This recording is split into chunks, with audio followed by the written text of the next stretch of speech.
రాధను కాపాడి దుర్గను ఇంటికి తీసుకువచ్చి ప్రియ కుట్రను బయట పెట్టించిన విక్రమ్ కృష్ణ.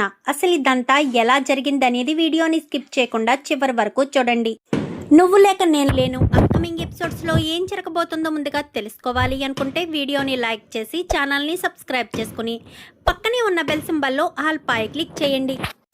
చిట్టి రాధా ఇద్దరు ఒక్కరేనన్న విషయం విక్కీ తెలుసుకోవాలని మీరు కూడా కోరుకుంటే కామెంట్లో ఎస్ అని టైప్ చేయండి. మొత్తం మీద చూసుకున్నట్లయితే ఇంకా రాధ ఎవరు నమ్మినా నమ్మకపోయినా విక్కీ తనను నమ్ముతాడు అని అనుకుంటుంది. కానీ ఇక్కడ దుర్గ పంపించిన ఒక్క ఫోటోతో విక్కీ మనసులో రాధ మీద ఉన్న నమ్మకం మొత్తం చెల్లా చెదురైపోతుంది.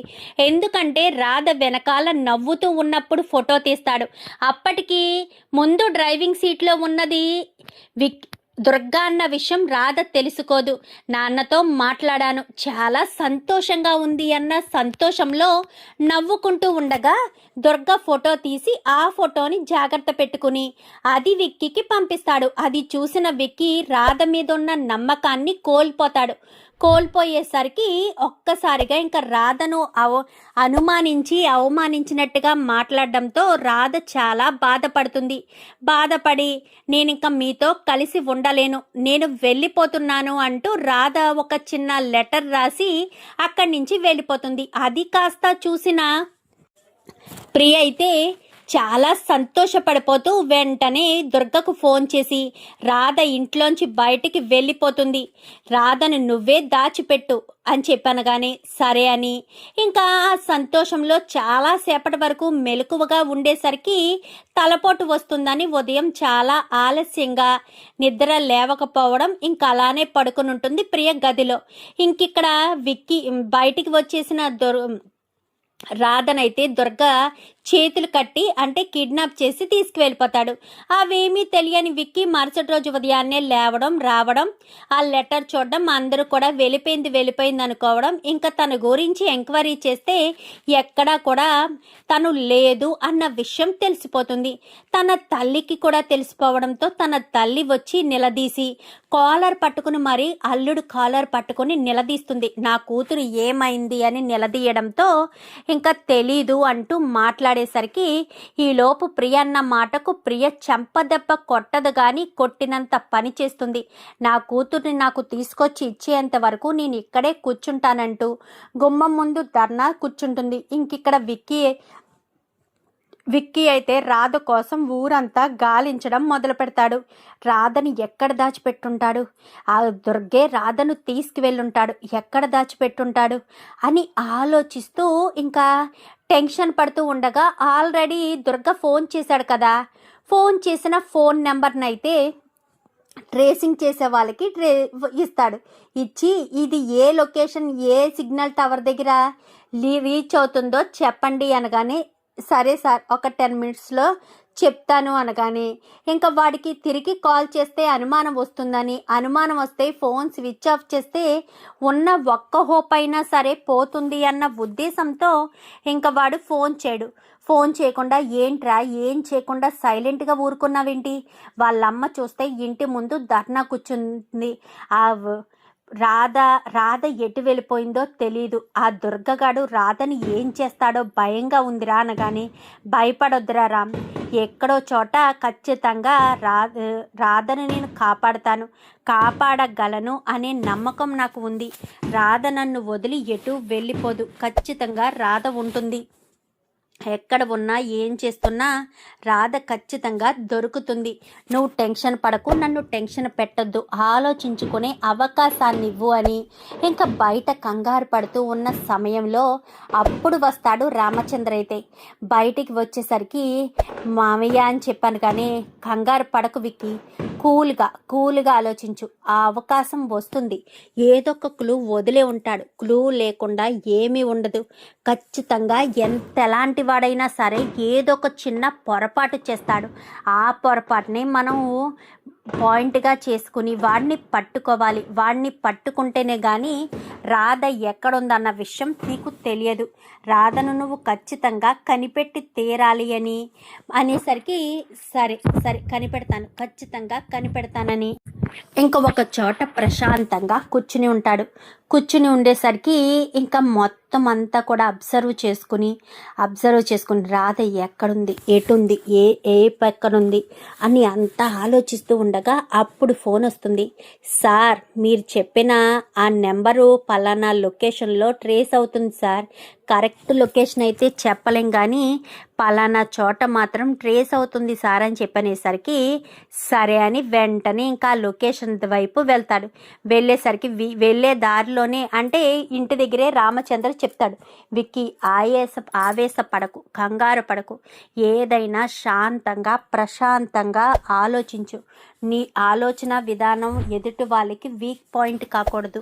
నువ్వు చాలా నెమ్మదిగా ఆలోచించు విక్కీ అంటూ తన మామయ్య చెప్పిన ఆ మాటల్ని గుర్తు తెచ్చుకుని చాలా నెమ్మదిగా అయితే వెళ్తాడు. వెళ్ళేసరికి ఎక్కడైతే టవర్ చెప్పాడో ఆ టవర్ లొకేషన్లో ఒకే ఒక్క ఇల్లు ఉంటుంది.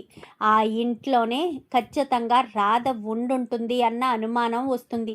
ఎందుకంటే అదొక పెద్ద పాడుపట్టిన బిల్డింగ్ కాబట్టి అక్కడే రాధ ఉందన్న అనుమానంతో ఏదో రకంగా రాధను నేనొక్కడనే కాపాడుకోవాలని రామ్, నువ్వు ఇక్కడే ఉండిపో, నేను మాత్రమే వెళ్తానను కానీ నువ్వు ఒక్కడవే ఎలా వెళ్తావురా, వాడు అసలే సాడిస్టోడు, నువ్వు ఒక్కడినే నిన్ను వదలలేనురా అని చెప్పాను. కానీ నువ్వు నాతో పాటు వచ్చి నీకేదైనా జరిగితే నేను తట్టుకోలేనురా.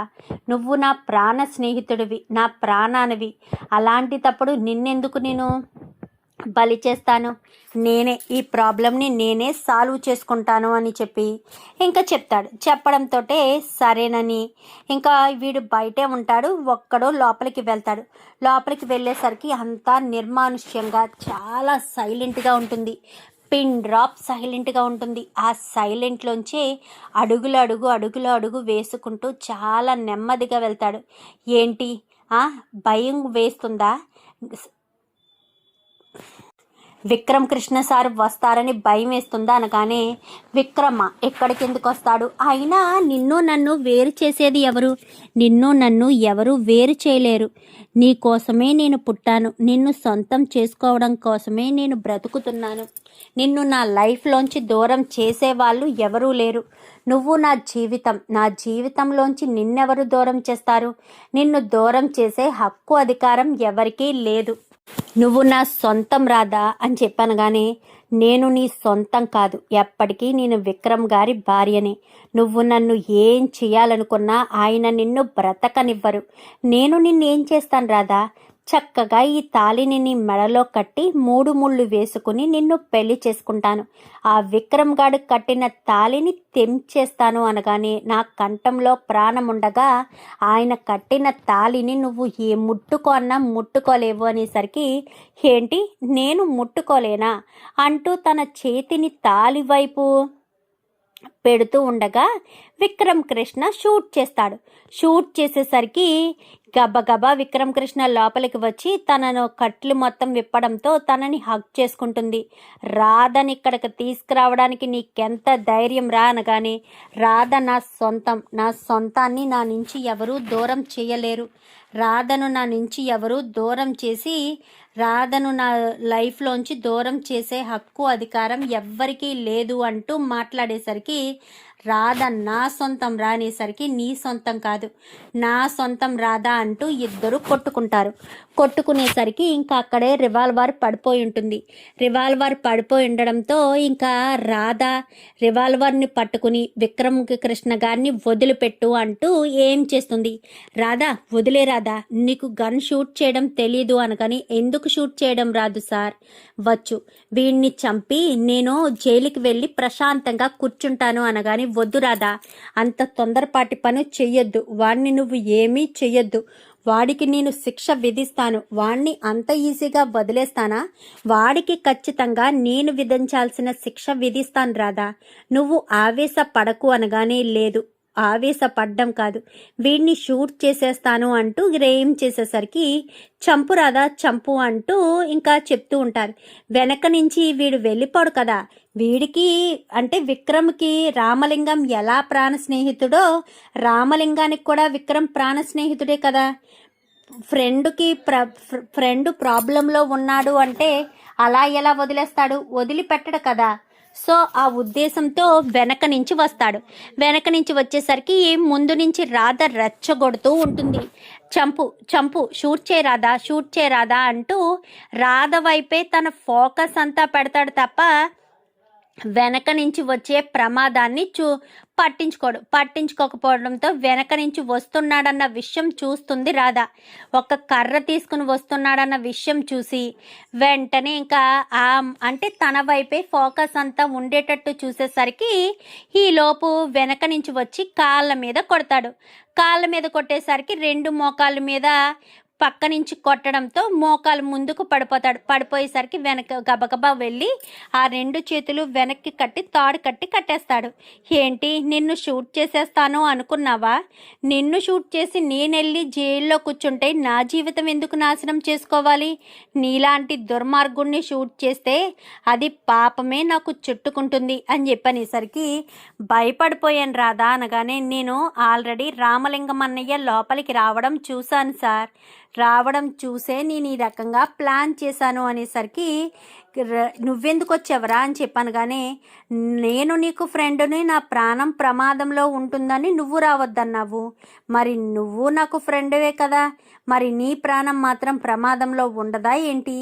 అందుకే నేనే వచ్చాను నా ప్రాణాన్ని కాపాడుకోవడం కోసం అనగానే, సరే పదండి అని వాడిని కాస్త అరెస్ట్ చేసి అక్కడి నుంచి తీసుకొచ్చేసి వెనకాల కాళ్ళు చేతులు కట్టేసి వెనక డిక్కీలో పాడేస్తారు. వీళ్ళ ముగ్గురు కారులో ఇంటికి వస్తారు. ఇంటికి రావడంతో ఇంకా మహాలక్ష్మిని తీసుకుని విక్కీ చేయి పట్టుకుని లోపలికి తీసుకొస్తాడు.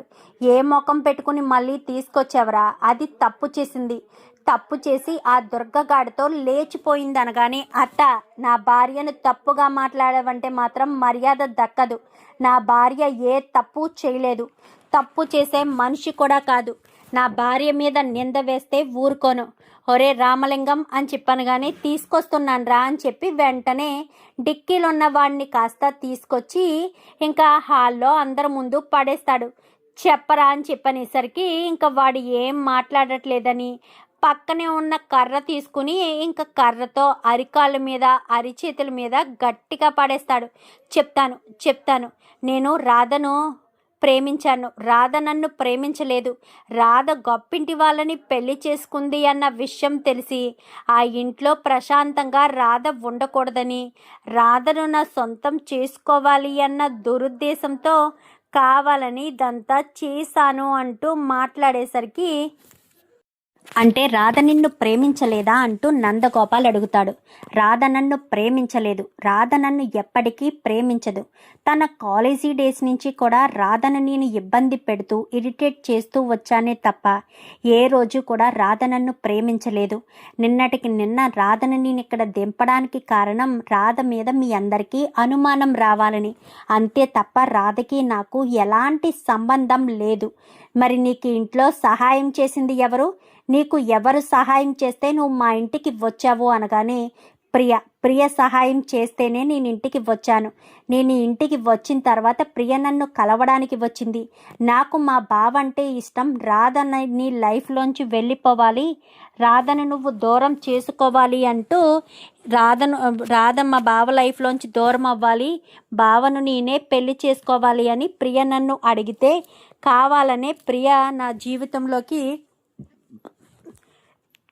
మా బావ జీవితంలోకి, నా జీవితంలోకి రాధ వచ్చింది అని చెప్తే మేమిద్దరం చేతులు కలిపి రాధను ఈ ఇంటి నుంచి దూరం చేయడం కోసం ప్రియతో చేతులు కలిపాను. ప్రతి క్షణం నాకు ఈ ఇంట్లోంచి సహాయం వచ్చింది ప్రియ వల్లే. ప్రియే నాకు సహాయం చేసింది. రాధ ఎటు వెళ్తుంది, ఎక్కడికి వెళ్తుంది, ఏం చేస్తుంది అన్ని వివరాలు నాకు ప్రియే చెప్పింది అంటూ విషయం మొత్తం చెప్పేసేసరికి ఒక్కసారిగా అందరూ షాక్ అయిపోతారు. ప్రియ చెంప పగల కొడుతుంది సునంద. నీకు సిగ్గులేదా? తెలిసి ఒక ఆడపిల్ల జీవితాన్ని నాశనం చేస్తావా?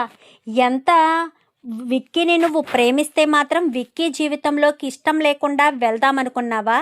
విక్కీ జీవితాన్ని నాశనం చేద్దామనుకున్నావా అనగానే, బావ మీద నేను ఎన్నో ఆశలు పెంచుకున్నానత్త, మరి అవన్నీ కాదని బావ నా జీవితంతో ఆడుకుంటూ ఉంటే నేను చూస్తూ ఊరుకుంటానా? బావ నాకు సొంతం కావాలి అని కోరుకున్నాను. నాకు సొంతం కాని బావను నేను అస్సలు వదులుకోలేను అంటూ మాట్లాడేసరికి, మీ బావ నీకు సొంతం కావాలి అని నువ్వు అనుకుంటే దానికి నేనేం చేయాలి? వాడికి నువ్వంటే ఇష్టం లేదు కదా, రాదంటేనే వాడికి ఇష్టం కాబట్టే కదా రాదని పెళ్లి చేసుకున్నాడు వాడు. మళ్ళీ వాడి వెంట పడతావెందుకు? వాడిని ఇబ్బంది పెడతావెందుకు? వాడిని ఇబ్బంది పెట్టొద్దు, వాడి జోలికి రావద్దు అనగానే, నాకు మా బావ కావాలి, బావ కోసం నేనేదైనా చేస్తాను అనేసరికి, ఒరే విక్కీ, రాధను తీసుకుని ఇక్కడి నుంచి వెళ్ళిపోరా, నేను కూడా వచ్చేస్తాను. పదే పదే మీ అత్త దమయంతి నేను ఈ పుట్టింట్లో పడి ఏడుస్తున్నానని, నాకు అత్తవారిల్లు లేదని నన్ను హేళన చేస్తూ మాట్లాడుతుంది. మనం ఇక్కడ ఒక్క క్షణం కూడా ఉండడానికి వీల్లేదు. నేను మా అమ్మని మా అన్నయ్యని వదిలి ఉండలేక ఇక్కడికి వచ్చి ఇక్కడే ఉంటుంటే నేను ఈవిడ గారి దృష్టిలో లోకువైపోతున్నాను.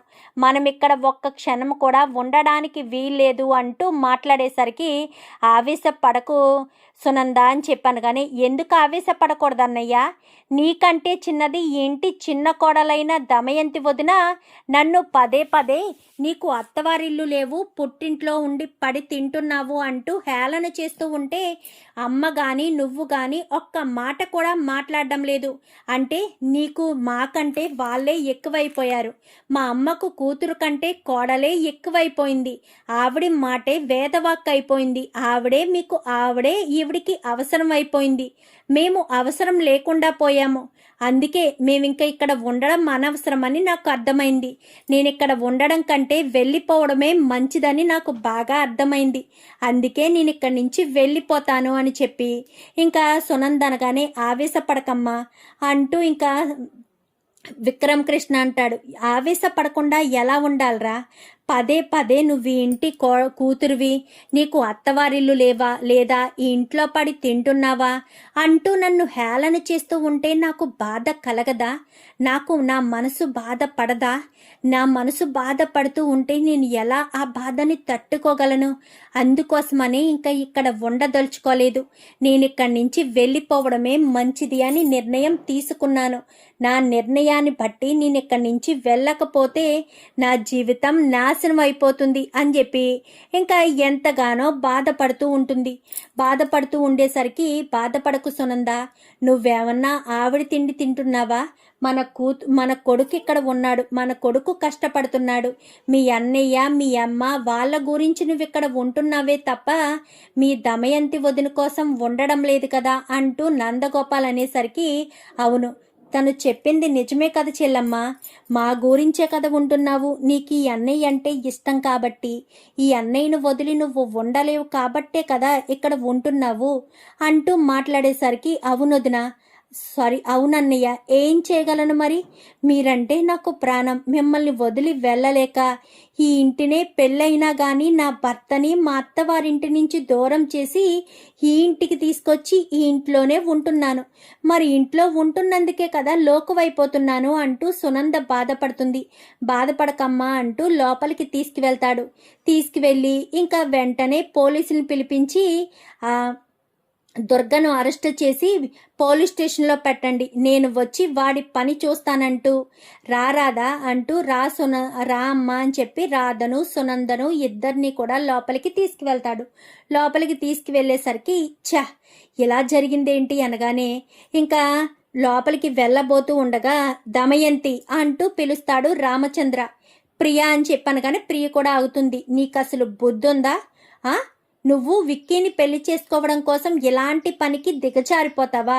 ఒక ఆడపిల్ల జీవితాన్ని నాశనం చేయడానికి కూడా వెనకాడవా అంటూ తిట్టడంతో, ఏంటి మావయ్య, బావ మీద నాకు ఇష్టం ఉంది, ఏం చేయమంటావు? బావని ఎలా సొంతం చేసుకోమంటావు? బావ నాకు సొంతం అవుతాడు, బావని నేను పెళ్లి చేసుకుందామని ఎన్నో ఆశలు పెంచుకుంటే బావ నాకు సొంతం కాక నాకు దూరం అయిపోతూ ఉంటే చూస్తూ ఊరుకోవాలా? అందుకే బావను నేను వదులుకోలేకే ఇలా చేశాను అంటూ మాట్లాడేసరికి, ఏం చేయడమో ఏంటో నాకేమీ అర్థం కావట్లేదు. మీ బావను నువ్వు వదులుకోలేనంటున్నావు, మీ బావేమో రాధని పెళ్లి చేసుకుని ఇక్కడికి వచ్చాడు. ఇక్కడ దమయంతేమో నోటుకొచ్చినట్టల్లా నా చెల్లెల్ని మాట్లాడుతుంది. ఇంటి ఆడపడుచు అన్న విలువ కూడా లేకుండా నీ మొగుణ్ణి మీ అత్తవారింటిని వదిలేసి నీ మొగుణ్ణి తీసుకుని ఇల్లరికం వచ్చేసావు అంటూ హేళన చేస్తుంది. నా చెల్లెలు ఎంత బాధపడుతుంది. నా చెల్లెలి విషయంలో నేను ఎవ్వరు ఏమన్నా అస్సలు తట్టుకోలేను. అలాంటిది నా చెల్లెలు ఇంత బాధపడుతూ ఉంటే నేను చూస్తూ ఊరుకోవాలా? ఊరుకొని ఏం చేయాలో అర్థం కాని పరిస్థితుల్లో ఉన్నాను అంటూ బాధపడుతూ ఉంటాడు. సారీ మామయ్య అని చెప్పాను కానీ, సారీయా ఎందుకు చెప్తున్నావు? చెయ్యాల్సిన పనులన్నీ చేసావు కదా, ఆ దుర్గగాడికి హెల్ప్ చేస్తావా? వాడికి హెల్ప్ చేసే ప్రాసెస్లో వాడు నిన్ను ఎక్కడైనా దాచిపెట్టి వాడు ఏదైనా చేస్తే అప్పుడు నీ భవిష్యత్తు ఏమవుతుంది? అది ఆలోచించావా? దుర్మార్గంగా ఒక ఆడపిల్ల జీవితాన్ని నాశనం చేయడానికి ప్రయత్నం చేస్తే అటు తిరిగి ఇటు తిరిగి అది మన మీదకే వస్తుంది అన్న ఉద్దేశం కూడా నీకు లేదా అంటూ మాట్లాడడంతో, అది కాదు మామయ్య, బావ మీద ఉన్న ప్రేమతోనే అనేసరికి, చూడు ఇన్ని రోజులు నీకు చెప్పలేదు, విక్కీని మర్చిపో, మరొక మంచి వ్యక్తిని చూసి నీకు పెళ్లి చేస్తాను. విక్కీ రాధ భర్తగానే చూడు తప్ప నీ బావలా మాత్రం విక్కీని చూడొద్దు. విక్కీని మర్చిపోవడం తప్ప నీకు వేరే ఆప్షన్ లేదు. విక్కీని పూర్తిగా మర్చిపో అంటూ ఇంకా వార్నింగ్ ఇచ్చి అక్కడి నుంచి వెళ్ళిపోతాడు రామచంద్ర. గదిలోకి రావడంతో చెంప పగలగొడుతుంది దమయంతి. నువ్వు చేసిన పని వల్ల నేను అక్కడ ఏమీ మాట్లాడలేకపోయానే. నేనప్పటికీ అడిగాను ఆ దుర్గ విషయంలో నీ పాత్ర ఏదైనా ఉందా అని. నేనేం చేశాను? నేనేమీ చేయలేదు, వాడి గురించి నాకేం తెలుసు అంటూ ఏదో మాట్లాడావు. ఇప్పుడు చూడు, వాడి గురించి నీకేం తెలుసు అంటూ నువ్వంటున్నావు, వాడికి ఏకంగా నువ్వే చేశావు అంటూ మాట్లాడుతున్నారు. చాలా బాగుందమ్మా, నువ్వు ఇంత దారుణంగా ఇంత దరిద్రంగా ఒక ఆడపిల్ల జీవితాన్ని నాశనం చేశావని నింద వేసుకుంటూ ఉంటావని కలలో కూడా అనుకోలేదు. నేనేం చేశాను మమ్మీ? నేను బావను సొంతం చేసుకోవడం కోసమే కదా ఇదంతా చేశాను. నువ్వేదైనా చేసుకోవడానికి చేసుండొచ్చు, అక్కడ నువ్వే తప్పుగా కనిపిస్తున్నావు. నువ్వే తప్పు చేశావని అందరి ముందు రుజువవుతుంది.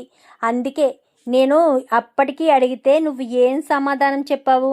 నువ్వు చెప్పిన సమాధానానికి అది నిజమని అనుకున్నాను. ఇప్పుడు చూడు ఎంత కొంప మునిగిందో నీ వల్ల అని చెప్పనేసరికి, మమ్మీ నేను ఏం కావాలని చేయలేదు కదా మమ్మీ, వద్దు ఇంకేం చెప్పొద్దు.